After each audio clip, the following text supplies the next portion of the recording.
Liberté. Puissance. Libération. Nettoyage. Révélation. Être. Amour. Liberté, depuis que je connais cette méthode et ce concept. Émotion. Les ego. Libération. Enfin, l'expression de soi. Le présent. Ego. Ego à l'envers.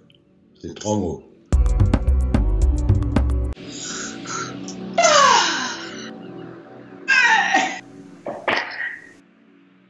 Ben, c'est comme ça.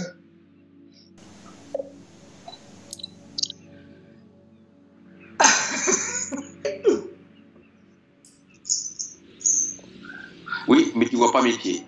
Je vais faire ça.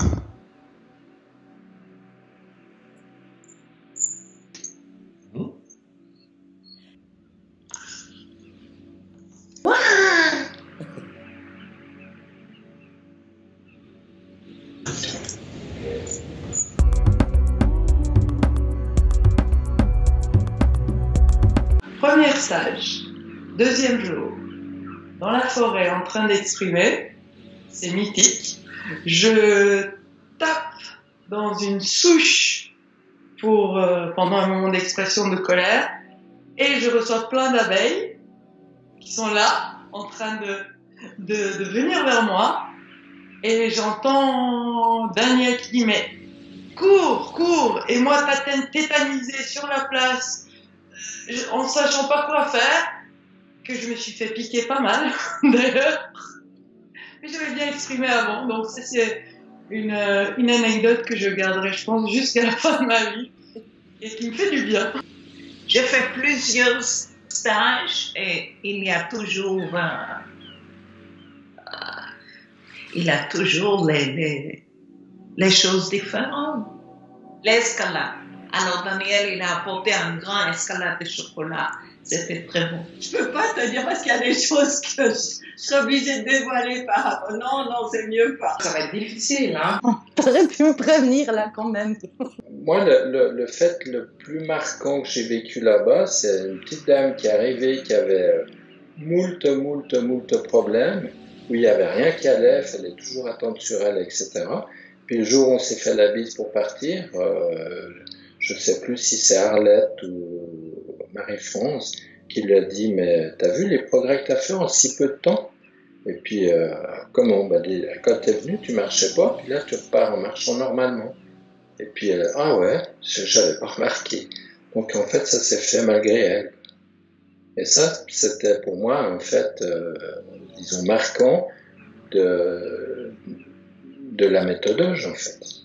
Croustillante avec ton père, je peux te dire qu'il y en a, hein, mais... La dégustation d'absinthe.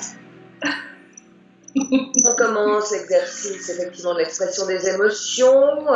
Chacun part assez loin, je dirais, les uns des autres. Et puis, je commence à entendre les gens qui crient. Je me dis, allez, ce coup-ci, j'y vais.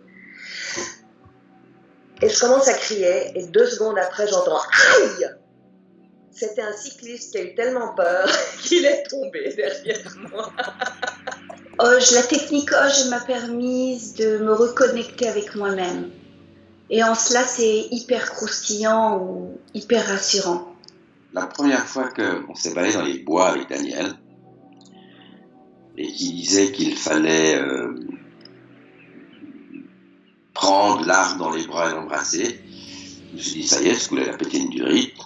Je l'attendais, donc ça ne m'étonne pas. Mais je dois reconnaître que la première fois, c'est assez surprenant.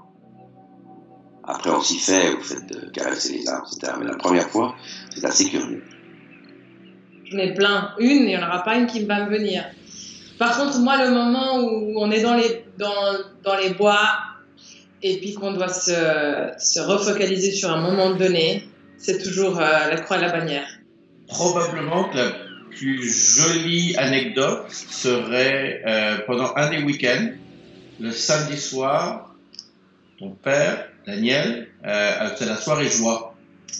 Et on a eu une complicité tellement grande avec le groupe, on a vraiment eu une période de fou rire qui a duré presque 2 heures de suite. Et je pense que ça a amené un paramètre incroyablement positif pour tous les participants et bien sûr pour moi aussi, d'arriver à imaginer qu'en traitant de sujets un peu plus douloureux, que ce soit justement les émotions cachées, les douleurs, les dépressions et tout ce genre de choses, on puisse débloquer autant de joie. Et ça, je pense que ça fait la balance avec la difficulté d'exprimer la tristesse, les tristesses et les colères. C'est d'imaginer que la joie, on arrive à la vivre aussi ouvertement et naturellement. Non, aucune. Personnellement, quand des fois tu t'aperçois que t'es pas toute seule quand tu t'exprimes. Le plan d'une scène qui m'a marqué, c'était une participante qui hurlait en contre-haut de la pente, un participant qui était en bas, et puis une petite vieille dame arrive en disant « Elle vous a fait du mal ?» Et lui, il était en train de pleurer, et puis il dit « Non, on fait du développement personnel. » « Bon, c'est bien, continuez. » Je dirais peut-être l'acceptation de ne pas toujours être dans notre meilleur. C'est quand je suis arrivée avec mon téléphone et toutes mes affaires à charger et que vous n'avez pas du tout les mêmes prix que nous.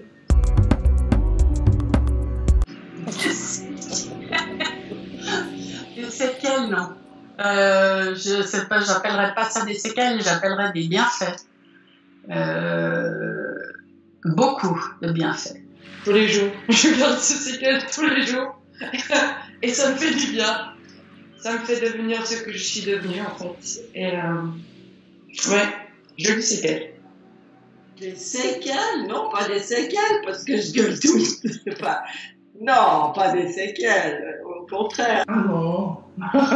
non, que du bien. Alors des séquelles, si on peut appeler ça des séquelles, c'est plutôt des expériences positives par rapport à ce que je vis aujourd'hui dans le moment présent. Ça m'a apporté, disons, d'autres connaissances de moi, de ma façon surtout de réagir, et puis en fait,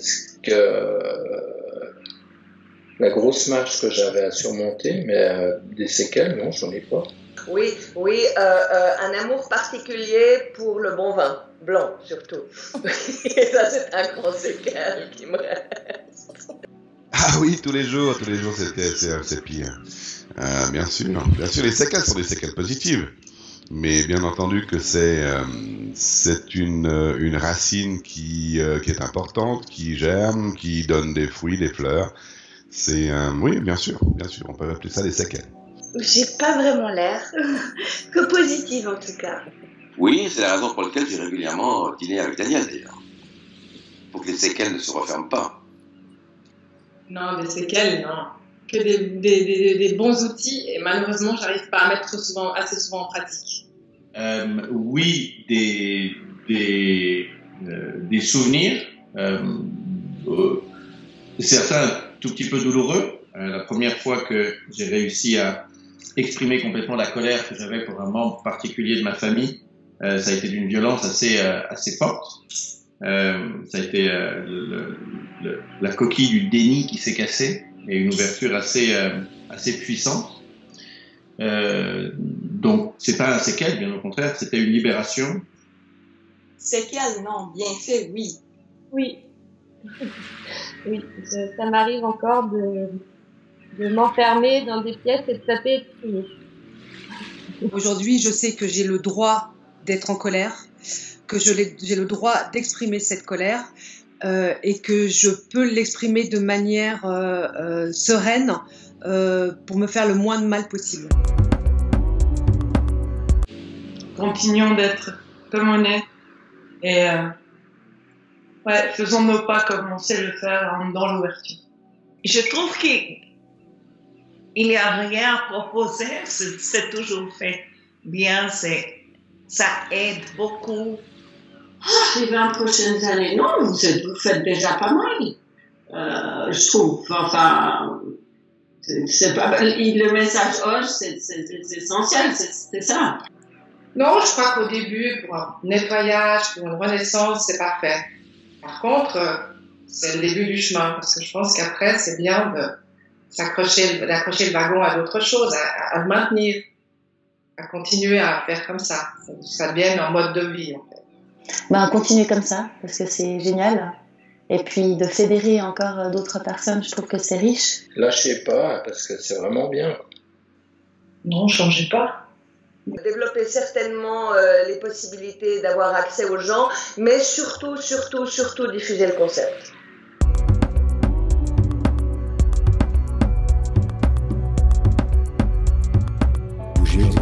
Ah bah ça, on va tout faire pour le rester en tout cas en forme, parce que je suis en forme. Moi, je suis quelqu'un qui est assez expressif. Avant, j'ai explosé. J'ai appris à ne pas exploser, mais à aller exprimer ma colère moi pour moi. Et je me suis rendu compte que, avec cette méthode, avec ce concept, c'est que être sensible, c'était pas quelque chose de mauvais. Au contraire, c'était une qualité et que j'avais pas faux, quoi. C'était juste que je ressentais. Voilà. J'ai connu Daniel en tant que médecin. Et puis, là, quand il a commencé à mettre sur pied ça, voilà, il a dû me pousser parce que tout ce qui est avec beaucoup de gens, j'aime pas. Je suis très solitaire, donc voilà, ça, il a vraiment dû me pousser. Ben, justement, pour moi, c'est vraiment quelque chose de naturel, sans effet secondaire. Au jour d'aujourd'hui, c'est un petit peu rarissime. Et puis, surtout, voilà, il n'y a pas vraiment d'accoutumance, si ce n'est que le bien-être s'installe et qu'on s'y fait et que ça devient une hygiène de vie. Et puis, moi, personnellement, pour moi, c'est vrai que quand je ne le pratique pas, je le sens tout de suite. Donc, mon corps m'envoie des symptômes et je suis capable aujourd'hui même de stopper une crise d'asthme grâce à ça, quoi. Donc, je trouve ça assez génial. Parce que ras-le-bol. Je le sais, c'est tout. C'est en train de sauver ma vie, hein? Ouais. Pourquoi pas?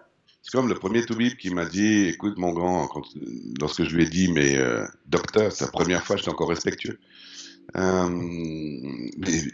Donnez-moi quelque chose, pourquoi est-ce que je suis malade, qu'est-ce que j'ai, etc. Et qui me dit, écoutez, cher monsieur, vous savez pourquoi vous êtes malade, donc c'est à vous de vous soigner. J'avais trouvé que c'était quelque chose d'épatant. Et c'est au fond ce premier moment qui m'a fait dire, ok, là il y a vraiment quelque chose à faire. Pour Cécile et Daniel. Je pense que la première fois que j'ai fait ça, j'avais 20 ans, hein, on s'est connus là-bas. Je me suis pas trop posé la question. Maintenant, je pense que je serais vraiment dans mon mental en train de me dire quelle voie je dois prendre, qu'est-ce qui serait mieux pour moi, etc. À l'époque, j'ai pas vraiment choisi. C'était les premières choses que j'avais vraiment entendues sur ce qu'on pouvait faire sur soi-même. Donc voilà, ma mère aussi l'avait fait, et puis elle m'en avait parlé que du bien. Donc je me suis dit, je vais essayer, quoi. Et effectivement, je pense que c'est les rares moments où j'étais vraiment connectée avec le moment présent. Parce que c'est l'envers de l'ego. Je pense qu'il faut essayer pour adopter. Parce que je suis bien contente que ça existe. J'ai fait Oge parce que c'était la première fois que quelqu'un me disait « tu as le droit d'être en colère et tu as le droit de l'exprimer ». Sauf que je ne le faisais pas de la bonne manière. Et donc j'ai vraiment appris à l'exprimer. Et enfin voilà, moi j'ai toujours été quelqu'un de petite, j'étais très colérique. Ça a dû être très compliqué pour mes parents, mais parce que j'avais quelque chose à sortir et que grâce à Oge, je l'ai fait. Écoute, c'est une des premières personnes qui m'a vraiment écoutée, je pense. Plus qu'un médecin, il est comme un ami. Amour de soi. Créatif. C'est mon ami. Une chance que j'ai réussi à qui croise ma vie. C'est pas mal un des plus beaux cadeaux de ma vie d'avoir été en lien avec lui. Avec ses livres ou avec lui en vidéo, mais sa technique, comme... Ouais. Enthousiasme, générosité. Je peux pas dire un seul mot. Mais c'est un enfoiré dans l'amour, quoi. Timidité. C'est mon pote. Génial.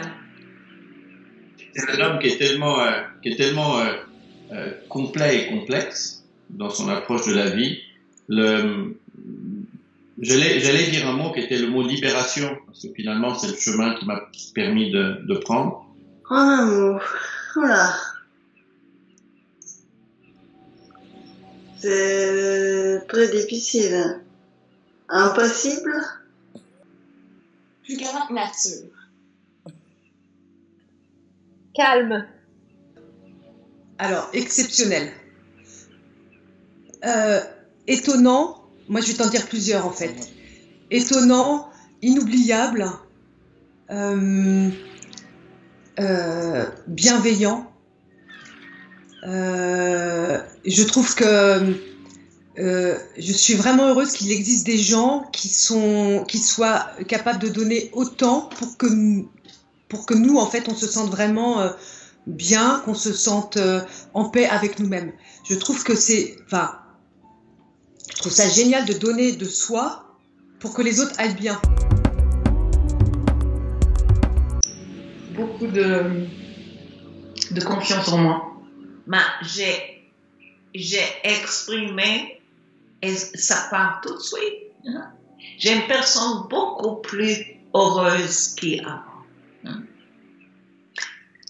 J'ai même contrôlé ma peur d'avion parce que maintenant je voyageais beaucoup. Mode de vie, manière d'être, voilà, façon d'être. Beaucoup de bien-être. L'espoir que je veux pouvoir vivre par moi-même. Une boîte à outils excellente qui, dans les moments où j'ai vraiment des pépins, des choses de la vie qui arrivent à tout le monde, m'aide vraiment. Ça a changé en réalité ma manière de voir la vie et surtout de ce que je pouvais en faire moi.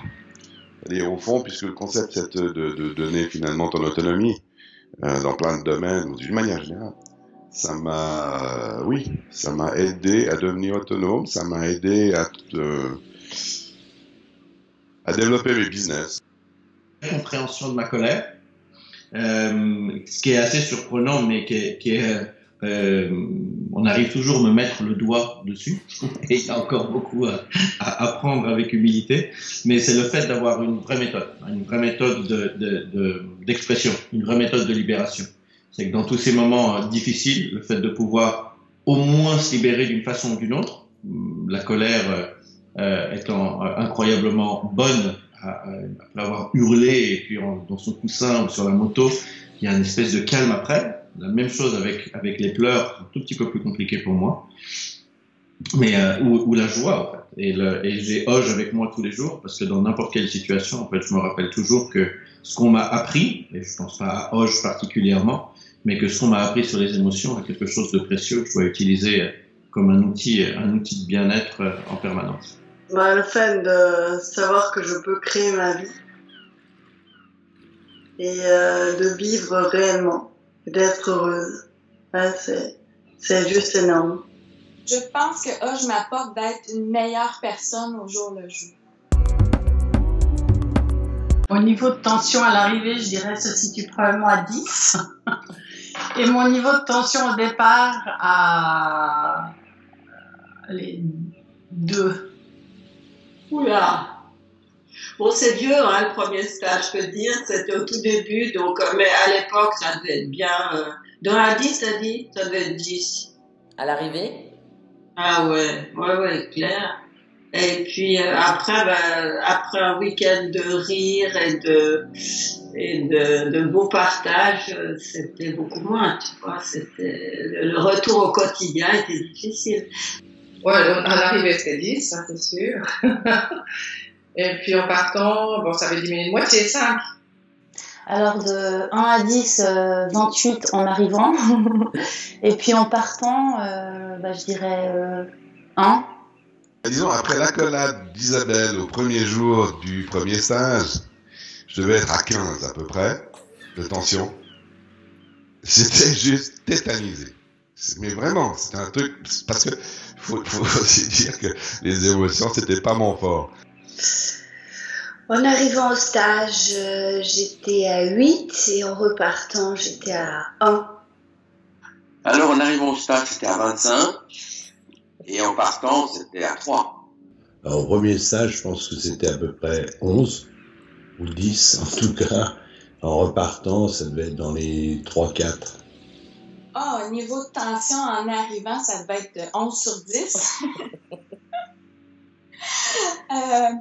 En repartant, je dirais au moins mon premier stage qui s'est très bien déroulé. au moins un 4 sur 10. Ben, en arrivant 10 et en repartant 4-5. Alors, mon niveau de tension à l'arrivée, ça devait être, allez, 7, on va dire, 7-8. Et puis, au retour, 1, peut-être, et encore. Enfin, je me suis sentie vraiment, vraiment libérée et rassurée, en fait. Rassurée parce que je suis repartie avec une vraie méthode, avec avec une méthode et avec des réponses et j'ai rencontré des gens formidables et j'ai vraiment eu le sentiment d'être dans un espèce de cocon et je me suis sentie vraiment écoutée, aimée et j'ai rencontré des gens formidables.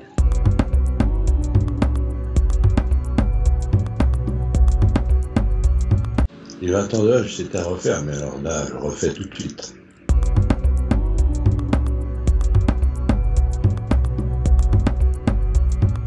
Bouger au portail.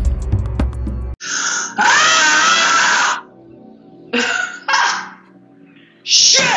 Yeah! Youpi! Ouais.